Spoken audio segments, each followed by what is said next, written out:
Welcome to the Tech Mobility Podcast, brought to you by Playbook Investors Network, your strategic partner for unstoppable growth. Visit pincommunity.org to get started. I'm Ken Chester. On the docket, my review and impressions of the 2026 Honda Pilot Elite SUV, a blood test for Alzheimer's, and the quiet presence of Chinese automakers in America. To add your voice to the conversation, be it to ask a question, share an opinion, or even suggest a topic for future discussion, call or text the Tech Mobility Hotline. That number, 872-222-9793, or you can email the show directly, talk@techmobility.show. From the Tech Mobility News Desk. Every now and then, I go rogue. And I'm putting aside what I was going to talk about for the news desk because I want to share something with you that just happened to me. And I'm not sure how I feel about it. I recently attended a business meeting in Minneapolis, Minnesota. And I drive up from Des Moines. You come up 35. You get to Lakeville, Burnsville, where 35 becomes 35 West and 35 East, 35W, 35E to you natives up there. And it seems like 35W has been under construction for the last 10 years. Still is. Only now the level of construction is right there at the bottleneck where 35 becomes 35E and 35W. This road, once you get past that, is 10 lanes wide. 5 going, 5 coming. 1 with a commuter lane. Spent all this money, all this construction, building all the way. I'm coming up during morning rush, and the traffic is still wall to wall. It's like the road didn't even benefit all the work they did. Like, for what? The reason why I bring this up, which honestly is no different from any other major metropolitan area in America in the morning, except for one thing that I noticed different in Minneapolis. Minneapolis actually charges you if you want to run in the commuter lane, in the HOV lane, and you don't have 2 people in there and you're not a bus, you can do it legally. But depending on the distance, you're going to pay between 75 cents and $4. And that's per trip to get downtown using that lane. And no, they got you. They got plate readers. You ain't going to beat them. So I'm watching as I'm not going to pay $4, and I'm struggling in the very heavy traffic to get downtown Minneapolis. And I'm watching people just roll past me for a while, including a Hennepin County sheriff, in the HOV lane. And it was a lot of cars. So here's the question. Did it help them? Did they get an advantage? My initial observation, not so much. Because here's what happens. The way that 35W works when you get to downtown Minneapolis, if you're going to go into downtown, it's a left-hand corner. But if you're going to hit 94, it's actually an off-ramp, a 2-lane off-ramp to the right. At some point, the HOV lane ends maybe half a mile before you get there. So you get put back into the stuff, and it gets nasty really quick because all those lanes go down to 2 lanes to the left to go downtown, 2 lanes to the right to go hit 94. It ain't pretty. Did they make the money's worth? I think that the state was making money. I'm not sure that it was as much a benefit as you would think at first blush, only because of how it ends.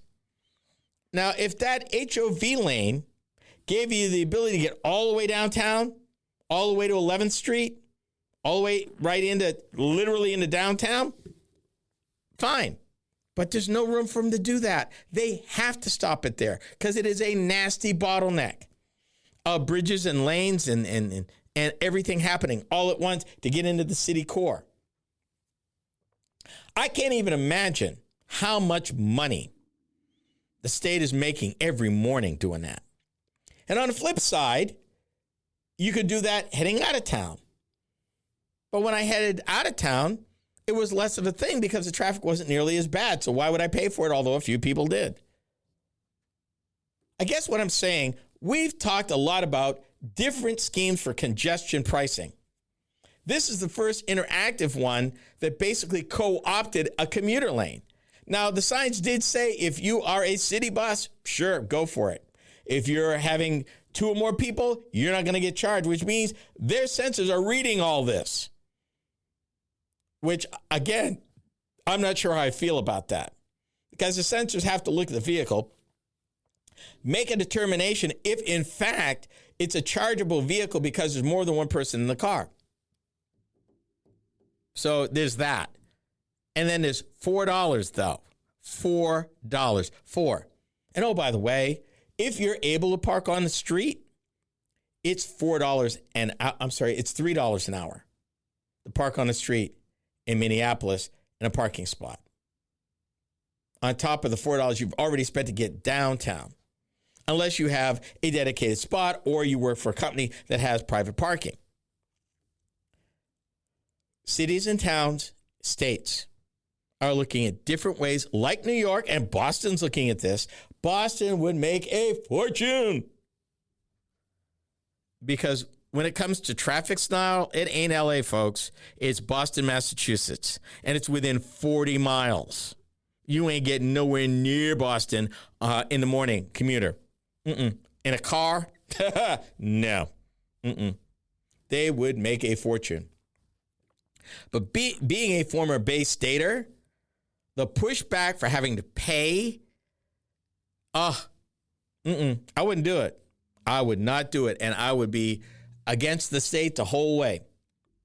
But here we are, shrinking budgets, infrastructure that needs to be upgraded, and fewer ways to pay for it. I don't know. For y'all that are listening to me in Minneapolis, are you some of the ones that willingly pay in the morning if you work downtown to use the HOV lane to make time? And bigger question, are you making time? Or is it better just to time shift? Are you leaving a little earlier, a little later, and said, I'm not going to pay the money, I'll just leave a little earlier, or I'll leave a little later, which is the whole point, actually. They want you to change your driving habits. And they are trying to incentivize you by saying, okay, if you want to come in between 7 and 9 o'clock in the morning to the city core of downtown Minneapolis, Minnesota, then you're going to pay for it if you want priority over the traffic. Then if you're going to come from where 35E breaks off, you're going to pay from way back there $4. Now, the rate does go down. I think the least I saw was $3.25. And I wasn't willing to pay any of it, so I was just watching.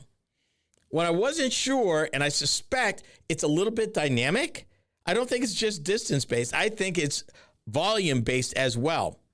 And again, y'all in Minnesota can kind of hit me to how that works. But I know I did see $4 from way out there. And as you get closer to downtown, I think it dropped to either $3.75 or $3.25. But honestly, is this the way to go? Are we okay with this? Meanwhile, on the flip side, states are saying, oh, if you've got an EV, we're going to charge you even more to register your vehicle because we're not getting gas tax from you.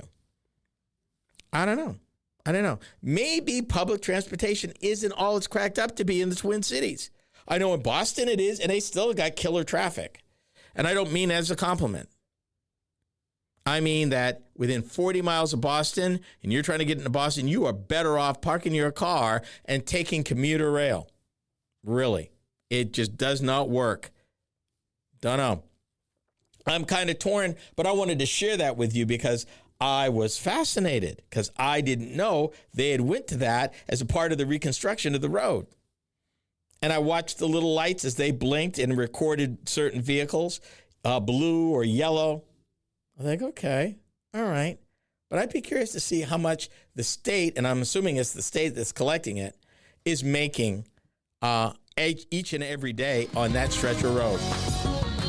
The Pride of Lincoln, my impressions and review of the Honda Pilot Elite SUV.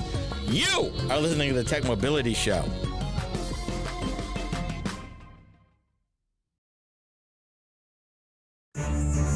me talk for years about technology, disruption, innovation, and adapting to change. But the one thing I've also learned in more than 3 decades in business is this. Most people never start because they think they don't have enough time. That's why I wrote 2 Hour Entrepreneur, practical guide for building a real business in just 2 focused hours a week. Available now on Amazon, Kindle, Goodreads.com, and KennethJChester.com. 2 Hour Entrepreneur, because your future deserves 2 hours. Are you tired of juggling multiple apps and platforms for meetings, webinars, and staying connected? Look no further than AONmeetings.com, the all-in-one browser-based platform that does it all. With AON Meetings, you can effortlessly communicate with clients, host virtual meetings and webinars, and stay in touch with family and friends, all in one place and for one price. Here's the best part. You can enjoy a 30-day free trial. It's time to simplify your life and boost your productivity. AONmeetings.com, where innovation meets connection. Get started today and revolutionize the way you communicate.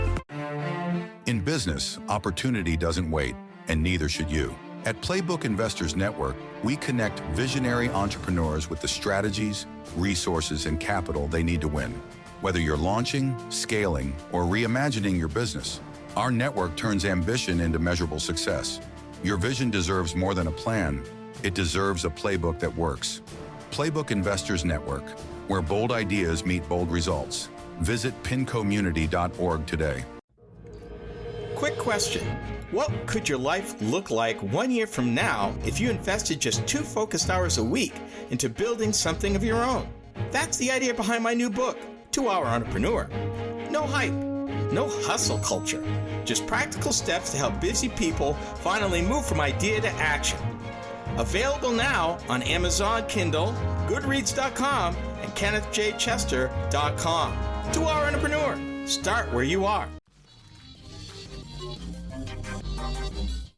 My dearest Lisa, as we enter our first day apart, I already miss you terribly. Believe me, honey, it's no picnic out here. But don't you worry about me. Somehow, I'll get through it. And know in your heart, I will see you soon. Though, I just can't say when. Patrick. You'll find it hard to come back. The 244 horsepower Pilot from Honda. That was 2006, 20 years ago. Honda Pilot. The guy was having so much fun in the wild as he wrote his wife that he wasn't sure when he was coming back. And she might have said, you know what? If you're having that much fun, don't bother. Oh, well. But a Honda Pilot in the wild. Man's best friend, maybe? Who knows? Let's talk about it.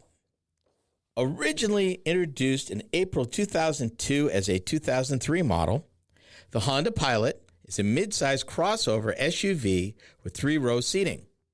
Primarily aimed at the North American market, the Pilot shares its platform with the Acura MDX, as well as the North American market Odyssey minivan. Bet you didn't know that. The Pilot's unibody construction and independent suspension are designed to provide handling similar to that of a car, but reinforced with integrated parameter frame rails to permit towing and light, and I underscore light, off-road use. Prior to the introduction in the late 90s, early 2000s of the Pilot, it seemed like Honda was kind of all over the place with respect to SUVs. The Japanese automaker partnered with a few other manufacturers. The original mid-size Passport was a rebadged Isuzu Rodeo originally. And the full-size, and I bet you didn't know this, Crossroad was a rebadged Land Rover Discovery 1, but it was only sold in Japan.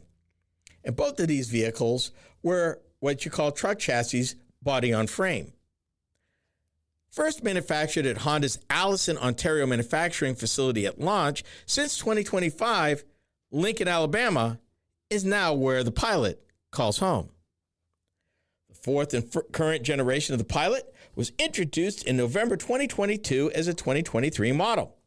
For the 2026 model year, the Pilot received a mid-cycle freshening with a redesigned fascia featuring a larger grille, new exterior colors, and inside, much larger digital instrument cluster, new human-machine interface software, wireless capability for both Android Auto and Apple CarPlay, new interior upholsteries, more installation materials to dampen engine, road, and wind noise, an updated standard equipment roster, and a new post-collision braking system.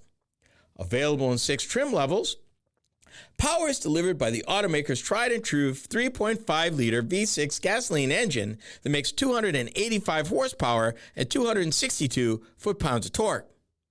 Energy is communicated to the front drive wheels via finger shift 10-speed automatic transmission with shift-by-wire and paddle shifters.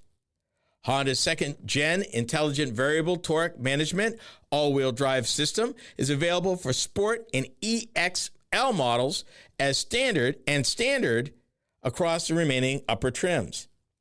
Hill descent control works with on-demand integrated drive modes that include normal, econ, sport, snow, and tow. All-wheel drive models add trail and sand modes. And as always, fog lights. Thing has fog lights. I'm happy about that. Has fog lights.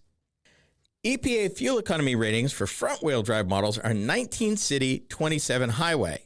All-wheel drive comes in at 19 city, 25 highway. Trail Sport all-wheel drive numbers are 18 city, 23 highway.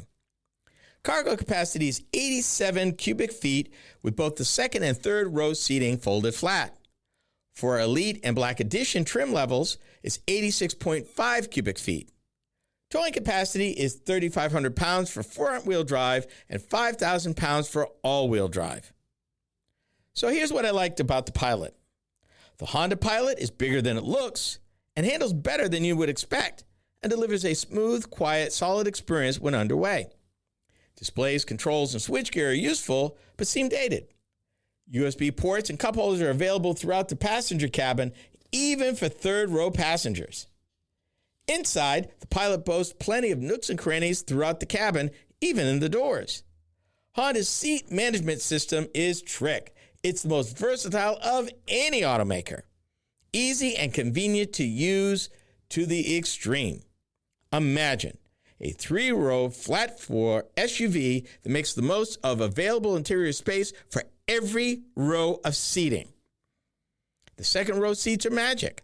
4 aft adjustment and the 40-20-40 seating configuration with heated seats allows for both second and third row passengers to enjoy leg room. Imagine. The rear cargo area features additional storage under the floor. And for the record, and I don't know who needs to know this, but I'll let you know, both front seats fully recline. Just saying. A panoramic sunroof, good outward view, and a low step-in height completes the package. Here's what I didn't like about the Pilot. First of all, my usual pet peeve, the rear underbody exposed spare tire. Really? Come on, really? Below average fuel economy. Yo, Honda, is there a hybrid model coming maybe? And something that is very un-Honda-like to me. Squirrely transmission behavior. I mean, it's the best I could describe it, particularly in the manual modes. I got shudder, hesitation, and a lot of uncertainty.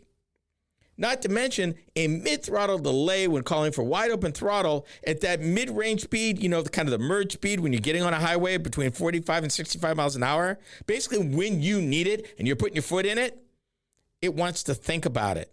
It is not okay, Honda, for it to think about it.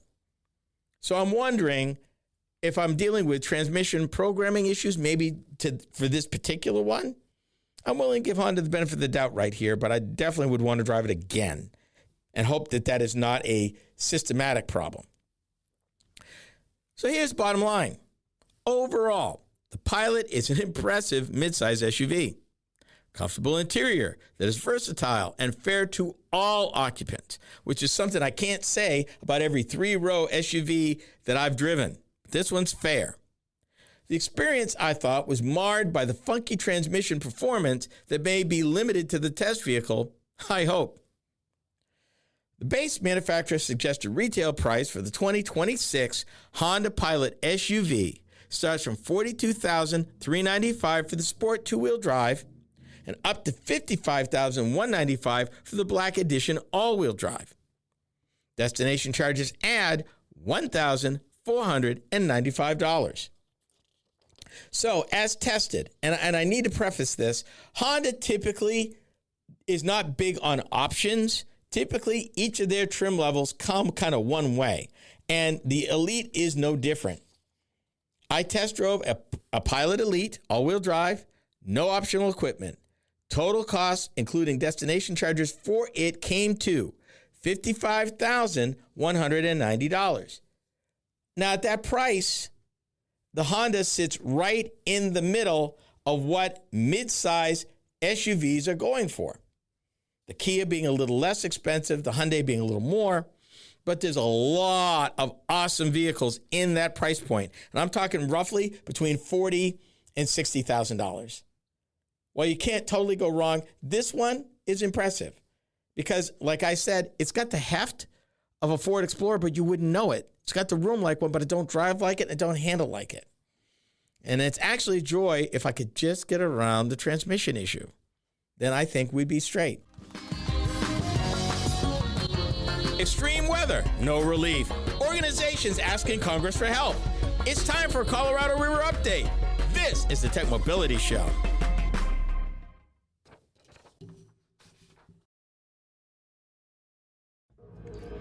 Quick question. What could your life look like 1 year from now if you invested just 2 focused hours a week into building something of your own? That's the idea behind my new book, 2 Hour Entrepreneur.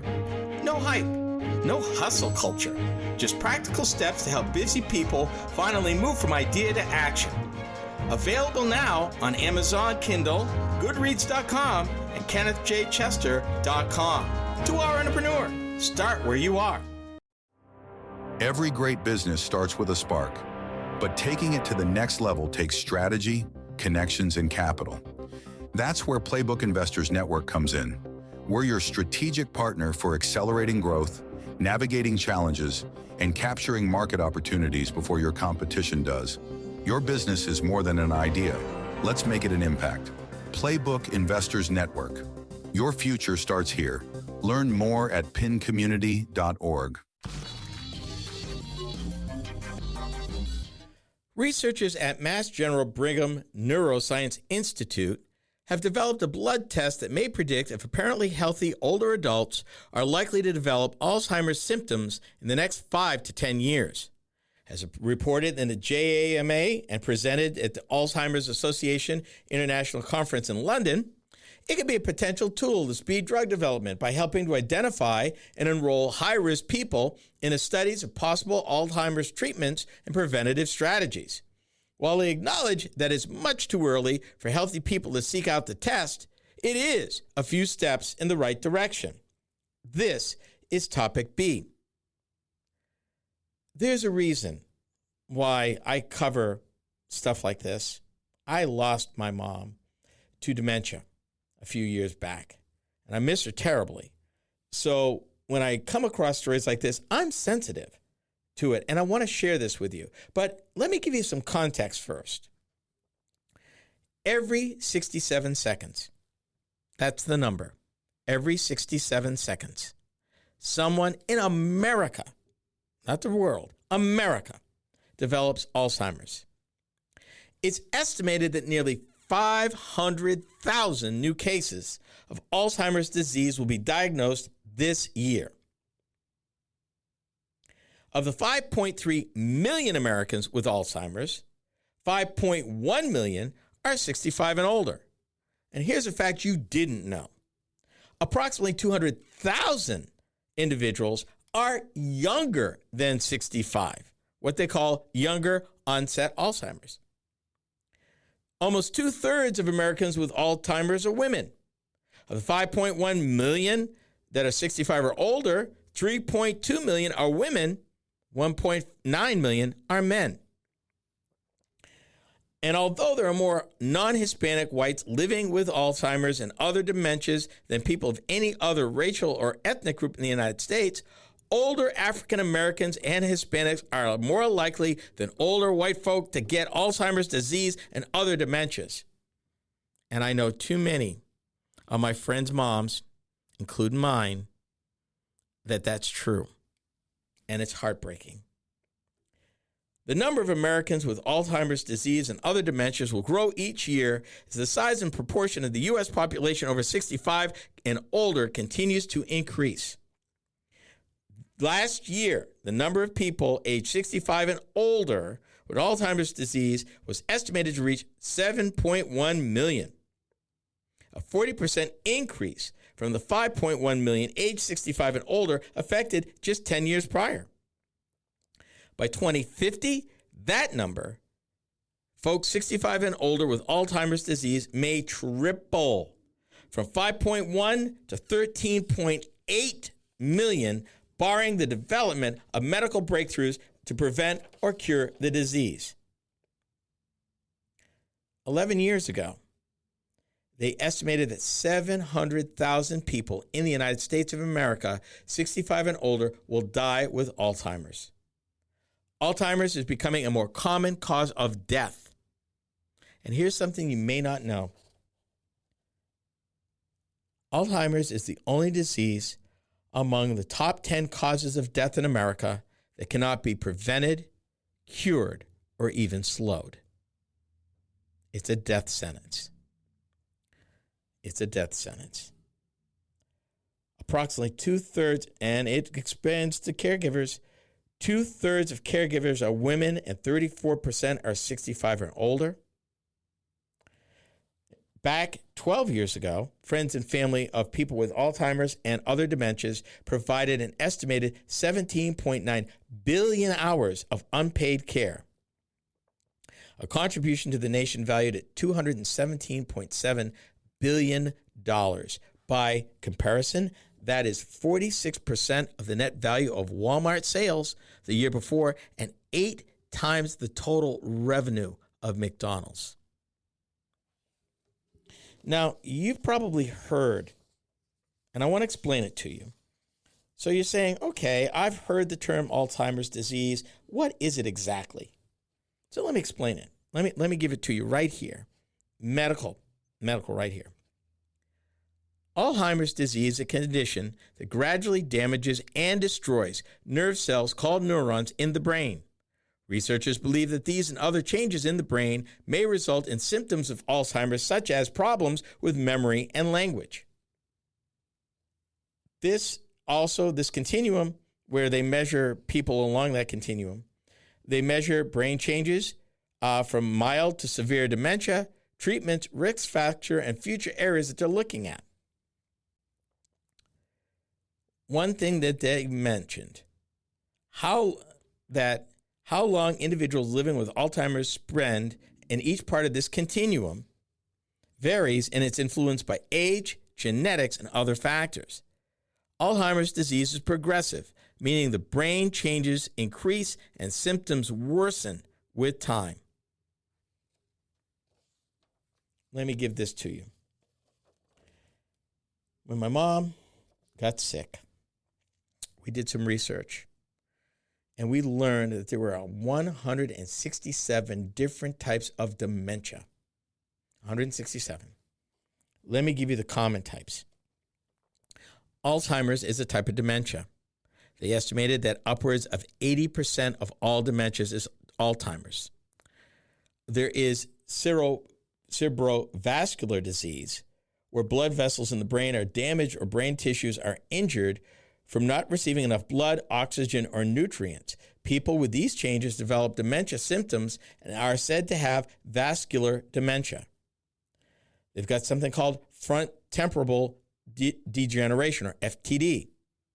Another one called hippocampal sclerosis, HS. And this next one, Lewy body, that's what my mom died of. They are abnormal aggregations or clumps of protein alpha-synuclein in neurons. When they develop as part of the brain called cortex, dementia can result. This is called dementia with Lewy bodies, or DLB. And then there are 3 more. Limbic predominant age-related TDP 43 encephalopathy. It's LATE for short. And what that is, this particular protein accumulates and affects memory, emotion, behavior, and mood. Then they got one that sounds really nasty called mixed pathologies. When an individual shows brain changes of more than one type of dementia, mixed pathologies are considered the cause. When these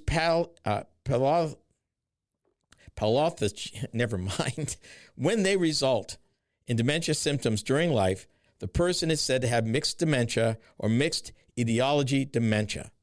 And then, you may not realize, But Parkinson's disease is a type of dementia, and it's also on this list. It's happening in real time, folks.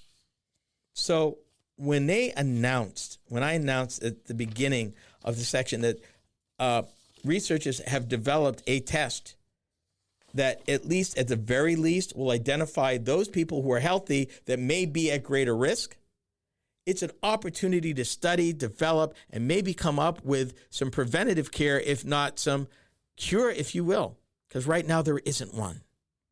So while it's too early to be asking for this test because it's not going to help you really, it's not advanced to the point where it'd be individual. They're moving in the right direction. There's progress being made, and maybe one day, it's not if, but when, Chinese automakers in America, truth is, they're already here.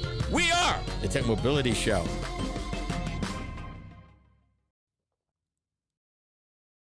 Are you tired of juggling multiple apps and platforms for meetings, webinars, and staying connected? Look no further than AONmeetings.com, the all-in-one browser-based platform that does it all. With AON Meetings, you can effortlessly communicate with clients, host virtual meetings and webinars, and stay in touch with family and friends, all in one place and for one price. Here's the best part. You can enjoy a 30-day free trial. It's time to simplify your life and boost your productivity. AONmeetings.com, where innovation meets connection. Get started today and revolutionize the way you communicate.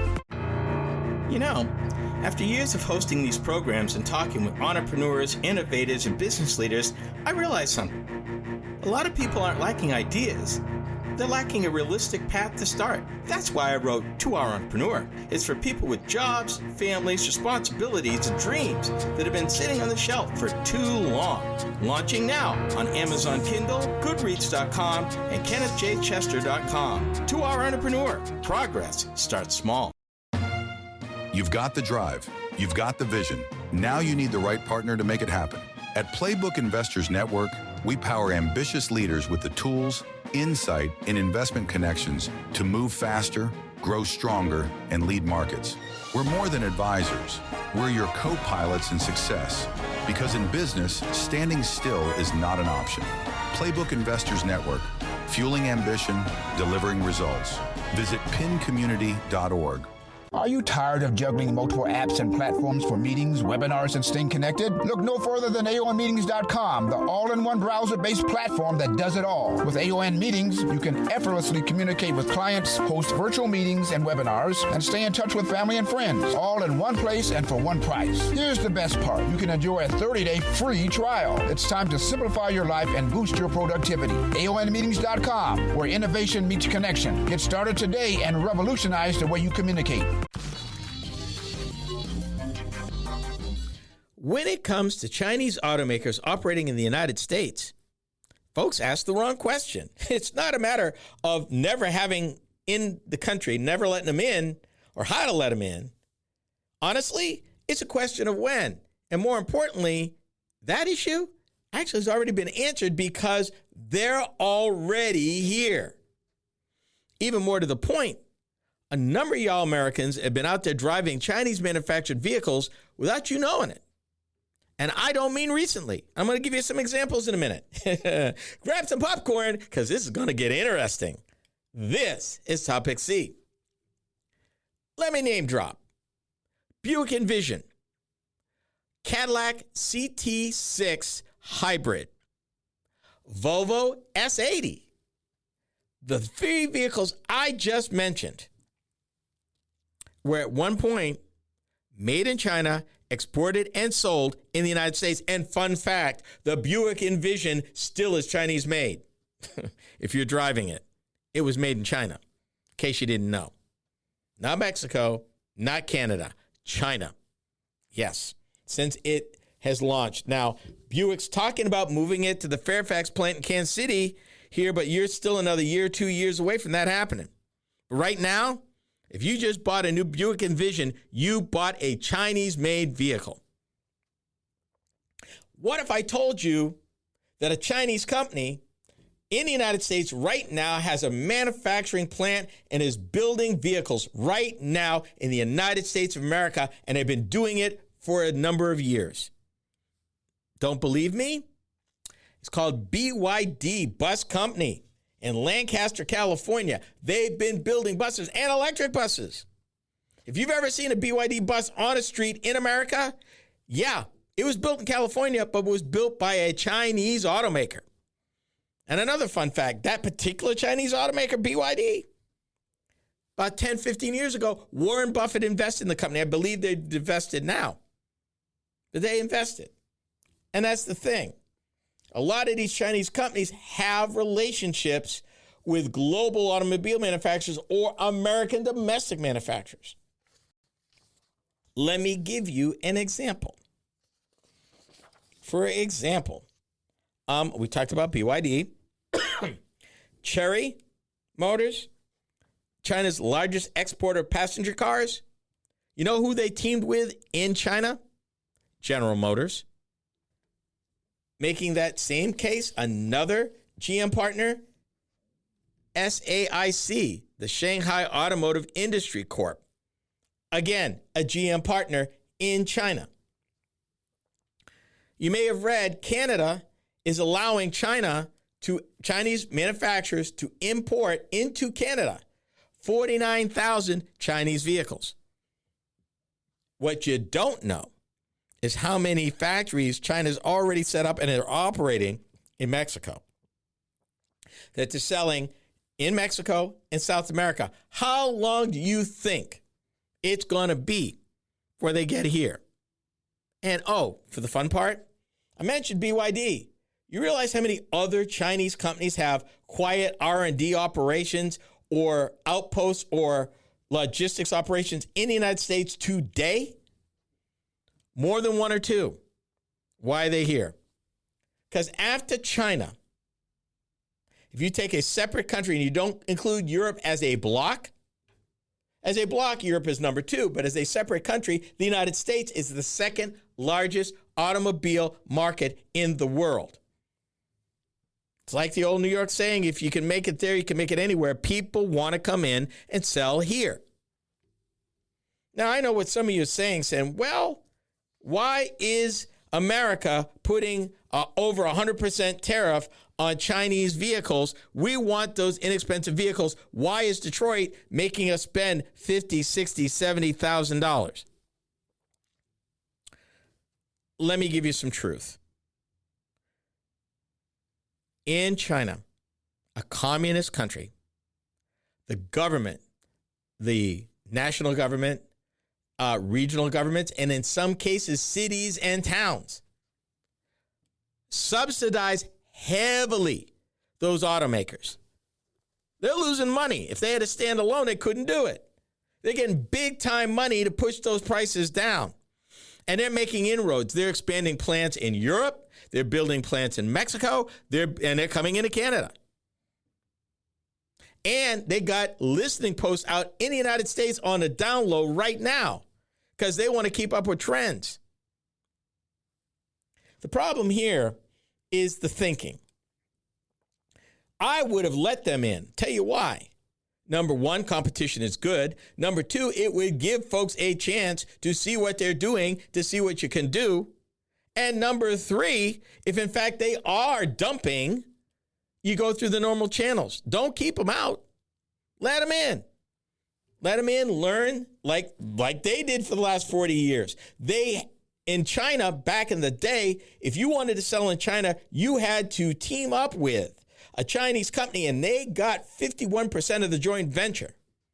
And don't you think for 1 minute they weren't lifting plans and everything. They were learning everything that you had to offer. And companies like General Motors and everybody knew that's what they were doing. But if you wanted to do business in China, that was the cost of entry. And China wasn't dumb about it. Said, let them in. We're going to learn from them. And we're going to copy them. And then we're going to do better. And then we're going to find a way to do even better. Well, what's good for the goose is good for the gander. But when you're spending the kind of money we are in an industry that is capital intensive, and BYD right now sells a $13,000 EV, $13,000.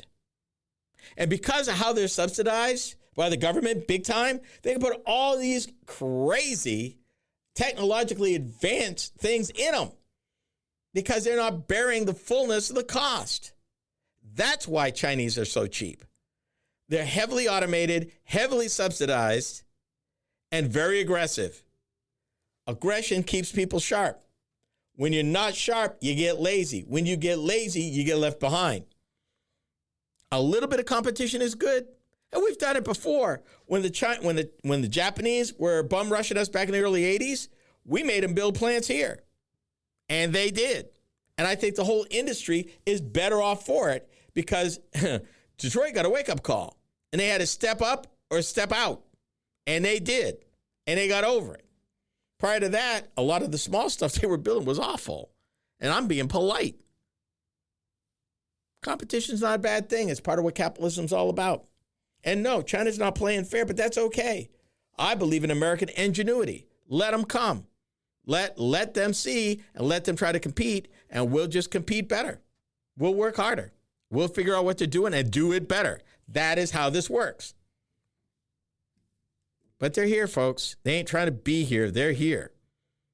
The kicker is, are we going to step up and get with the program? I've talked about it a few years ago. I called it China Speed. They're hyper competitive. So do we. We need to be and get our edge back. Because we can do this. We just need to roll up our sleeves, double down, and realize what we're dealing with.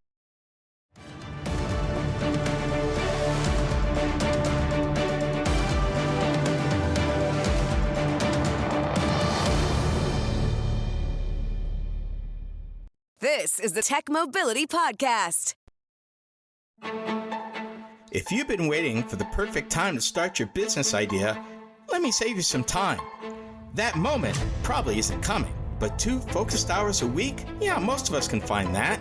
In my new book, 2-Hour Entrepreneur, I'll show you how small, consistent effort can create real momentum toward building something meaningful. Launching now on Amazon Kindle, Goodreads.com, and KennethJChester.com. 2-Hour Entrepreneur, built for real life. In business, opportunity doesn't wait, and neither should you. At Playbook Investors Network, we connect visionary entrepreneurs with the strategies, resources, and capital they need to win. Whether you're launching, scaling, or reimagining your business, our network turns ambition into measurable success. Your vision deserves more than a plan. It deserves a playbook that works.